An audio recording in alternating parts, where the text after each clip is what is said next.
Remember this guy? It turned out pretty nicely. However, when I put the Minwax on it, it pulled the wood color out and kind of turned the whole thing yellow. So it's going to get a repour. Hopefully I'll do something a little bit better than I did.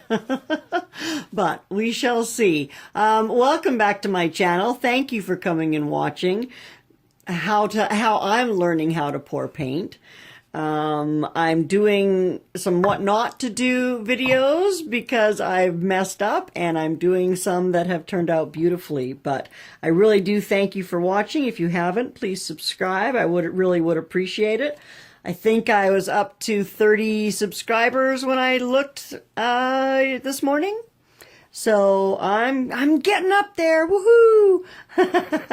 Anyway, I'm gonna coat this white, and then I'll be back. I actually took the last little bit of that teal green and just mixed it in with this hunter, so I had it all in one container. Didn't really change the color of the hunter green very much, maybe lightened it up a little bit. But the colors I'm using are the hunter green, the tropical blue, the African violet, and the peacock blue. And I have a little bit of the copper left, so I'll probably throw that. And I'm just going to do a squiggly line and flood it on both sides, and then blow the paint over and blow it out. So here we go.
So this turned out beautifully, kind of, on one side anyway. But you can see, look at that, huge rivers of cracks in the paint after it's dried. So I don't know what is causing this, but it's like this is the worst it's been on any of my painting. Like that's crazy. That's just splitting right apart. That's not a crack. That's a that's an earthquake, for crying out loud. Anyway, so I guess I'm off to do some research. If anyone knows what's causing those cracks, please let me know. Leave a comment.